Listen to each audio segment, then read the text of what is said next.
Você vai ouvir agora Por Trás da Mídia, o podcast que te informa o que não foi dito, com os jornalistas Marco Vieira e Dígina Torres.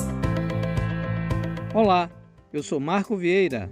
Olá, eu sou Dígina Torres. No ar, mais um episódio do podcast Por Trás da Mídia. No programa de hoje, finalizamos a série sobre a Previdência Social, o sistema público que garante a aposentadoria dos trabalhadores brasileiros. O primeiro país a implantar um sistema previdenciário foi a França, em 1673. Apesar de, em 1888, termos algo parecido com a Previdência, beneficiando setores estratégicos do Império, o início da Previdência Social, como a conhecemos hoje, se deu em 1923, com a aprovação da Lei Eloy Chaves, após uma articulação com as companhias ferroviárias. Olá, pessoal! Como prometido na semana passada, nós convidamos novamente Márcio Lima, que dessa vez vem como nosso colega, nosso amigo, uma pessoa para colaborar com algumas dúvidas sobre o INSS e o sistema previdenciário, para falar mais um pouco, já que o programa teve muita repercussão e muita gente nos procurando para saber mais sobre esse tema. Boa noite, Márcio. Boa noite, Marquinho.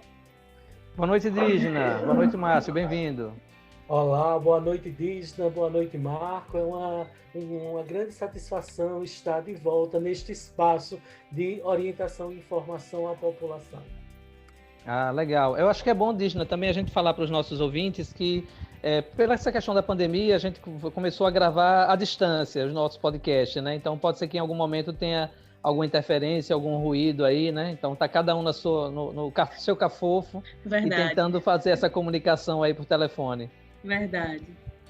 Então, Márcio, bem-vindo mais uma vez, né? Sempre há aquelas confusões todas, né? Como eu citei no último programa, o pessoal achar que é injusto alguém se aposentar ganhando 6 mil, o outro ganhar apenas um salário mínimo, né? E tentar sobreviver, e um salário mínimo não dá para nada, porque tem gás e tem remédio, quando você envelhece adoece, aquela coisa toda. E aí, o que é que define, né? Quem ganha mais, quem ganha menos? Tem algo que a gente possa passar para os nossos ouvintes, assim, para que eles tirem essas dúvidas? Sim, Marcos, nós precisamos estabelecer, neste primeiro momento, as definições, os conceitos, de uma forma bastante lúdica e didática, acerca do que é o Regime Geral de Previdência Social, RGPS, e também os regimes próprios de Previdência Social, os RPPS. Então, o que vem a ser Regime Geral de Previdência Social, o RGPS? Ele vincula obrigatoriamente todos os trabalhadores do setor privado e também os servidores públicos não vinculados a regimes próprios de previdência social.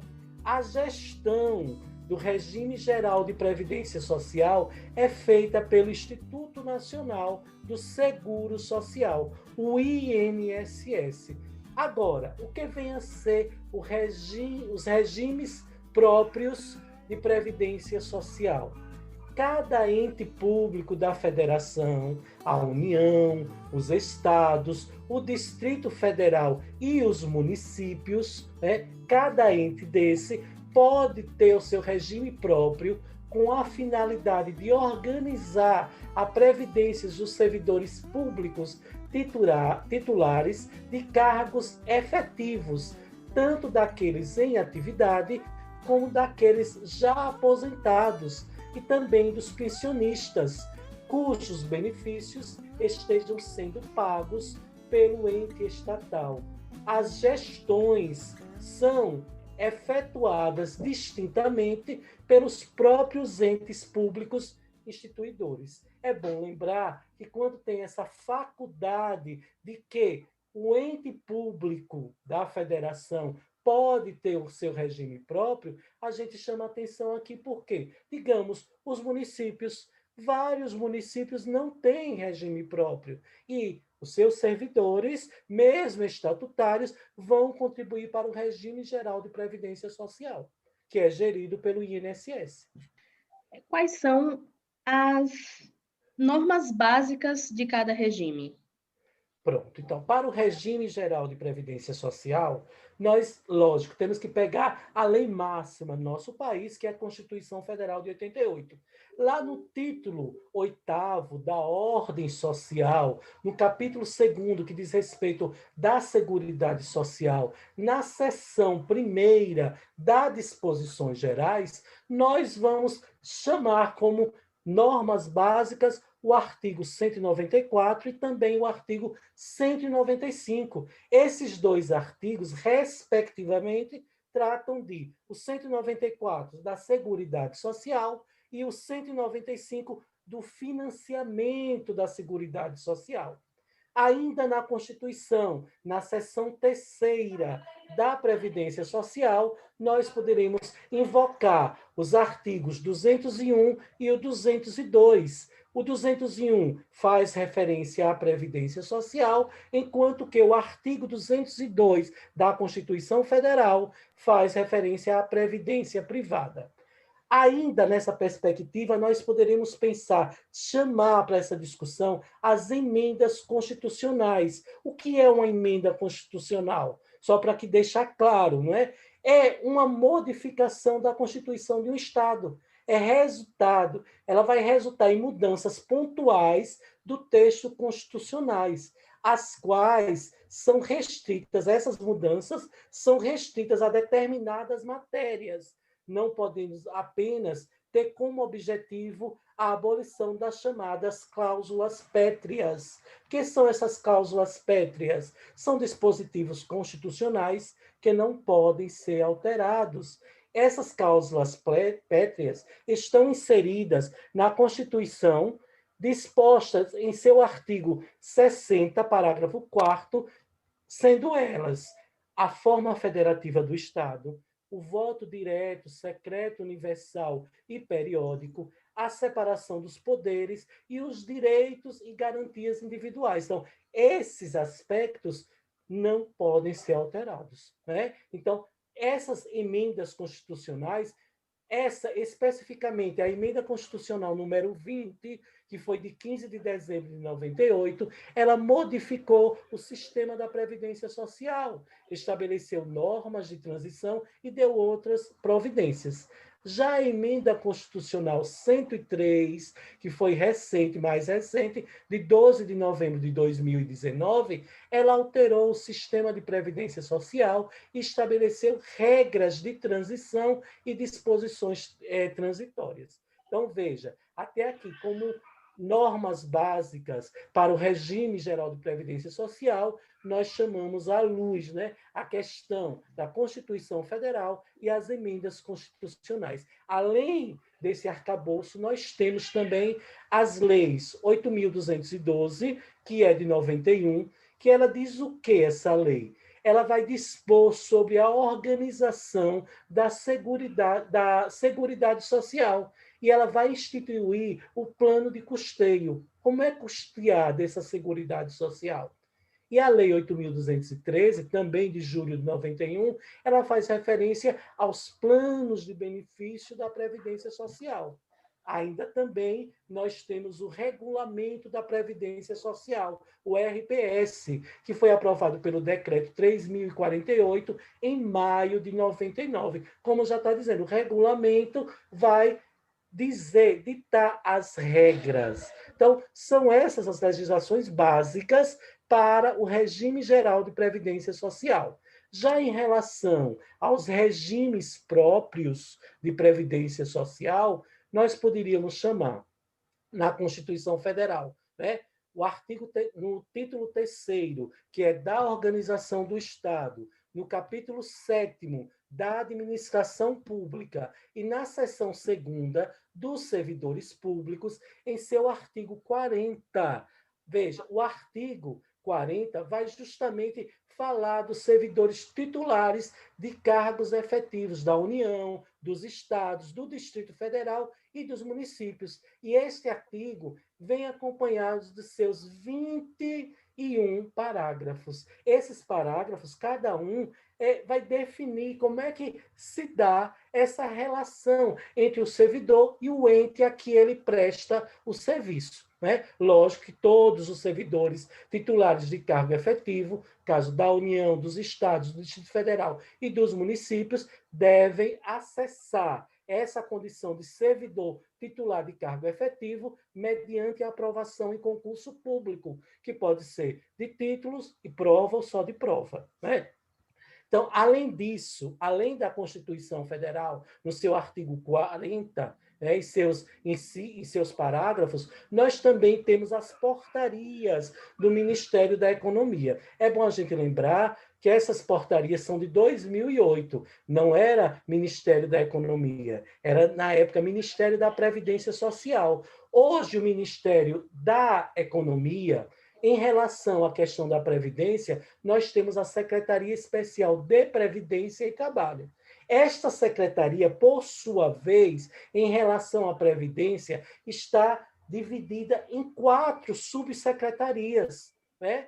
Quais são elas? A Subsecretaria do Regime Geral de Previdência Social, a Subsecretaria dos Regimes Próprios de Previdência Social, a Subsecretaria do Regime de Previdência Complementar e também tem a Subsecretaria da Perícia Médica Federal. Então, hoje, o médico perito federal do INSS, ele não está ligado ao INSS, está ligado a essa Subsecretaria da Perícia Médica Federal.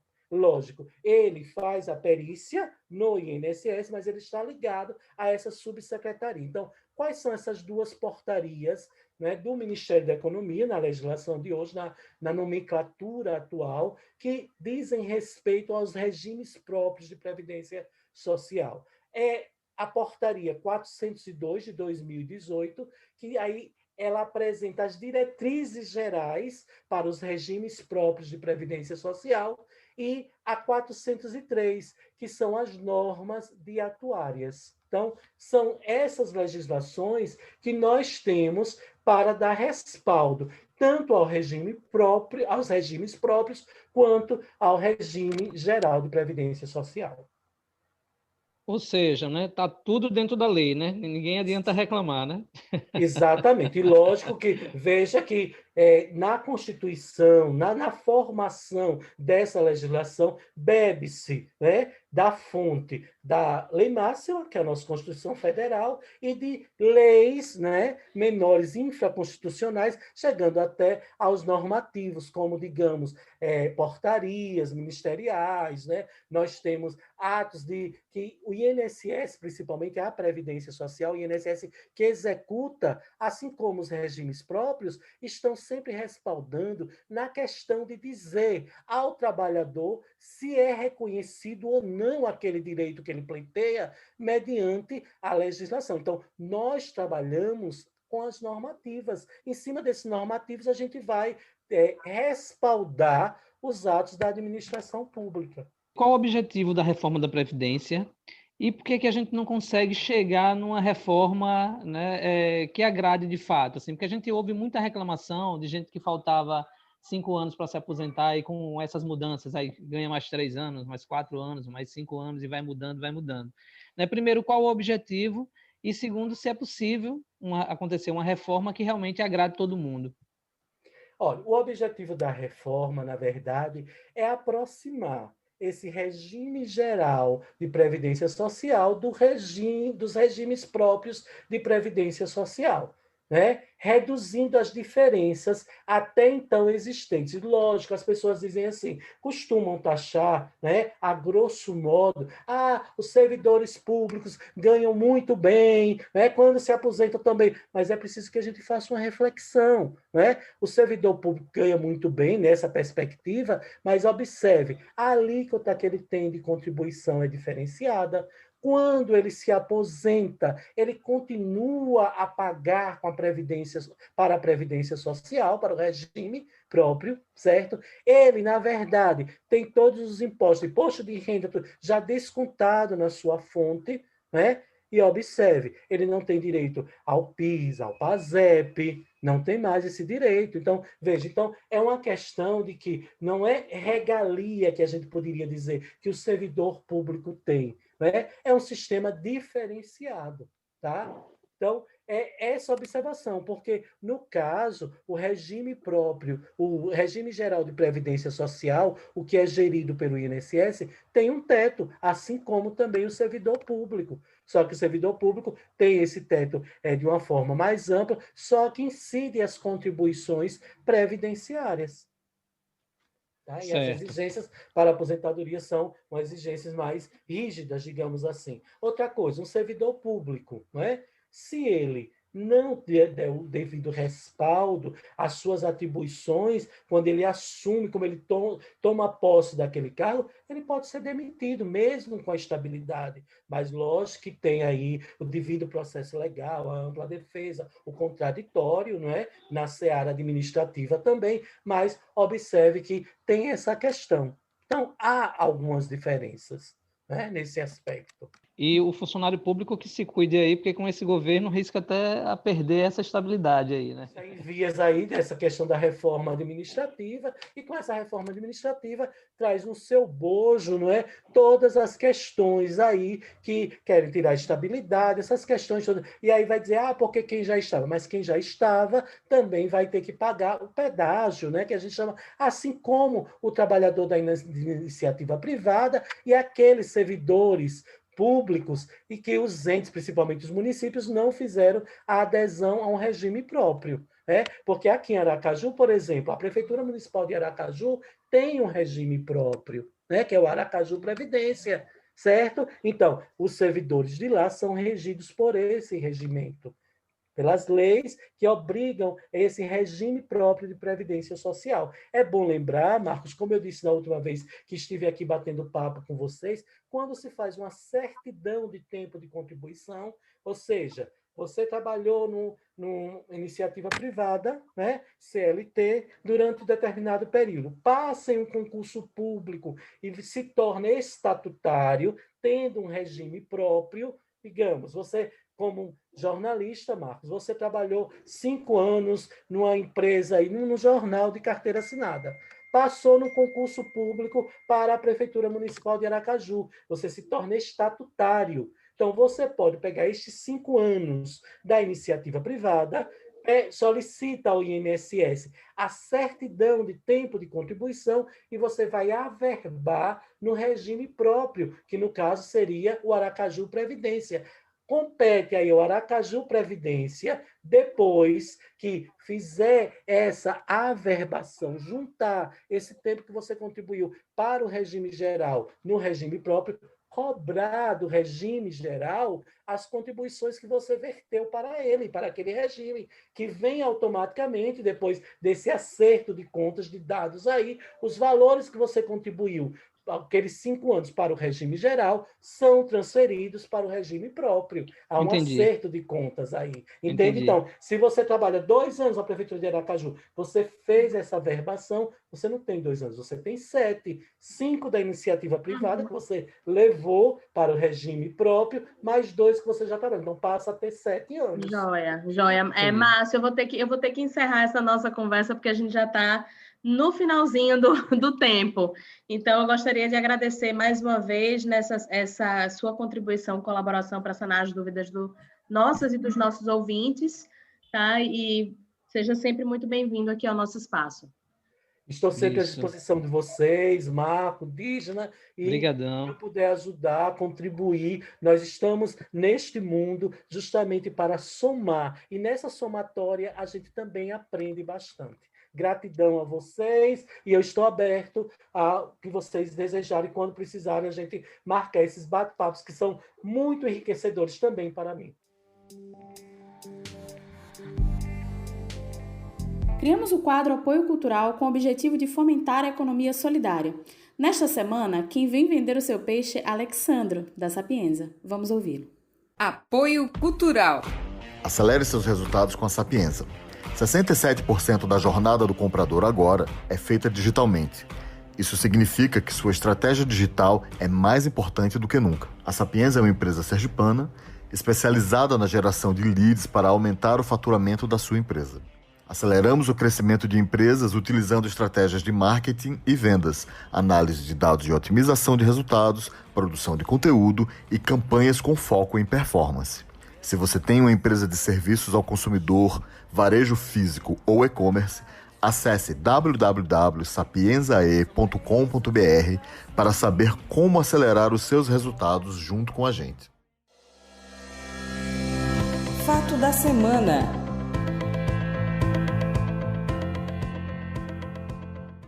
No dia 21 de janeiro é celebrado o Dia Nacional de Combate à Intolerância Religiosa. Desde 2017, essa data é celebrada através da Lei 11.635, e esse dia foi escolhido para homenagear a Yalorixá Gildária dos Santos, ou Mãe Gilda, do Axé Abassá de Ogum, que foi vítima de diversas agressões verbais, físicas, provocadas pelo preconceito à sua religião, o candomblé. Essas agressões culminaram em sua morte no dia 21 de janeiro.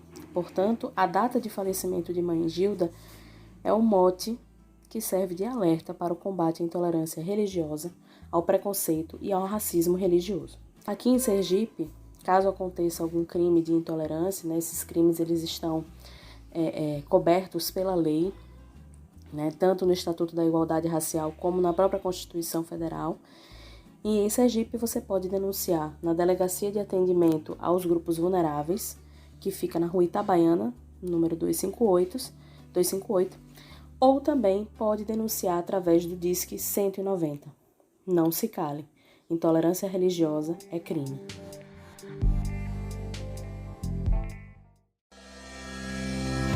Fake da semana.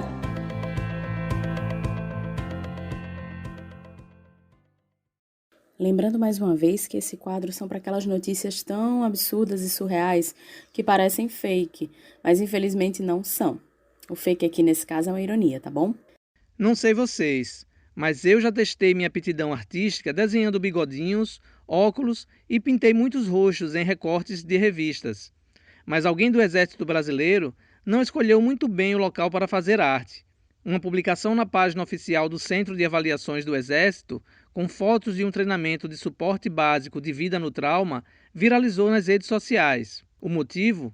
Apenas 2 usavam máscaras reais.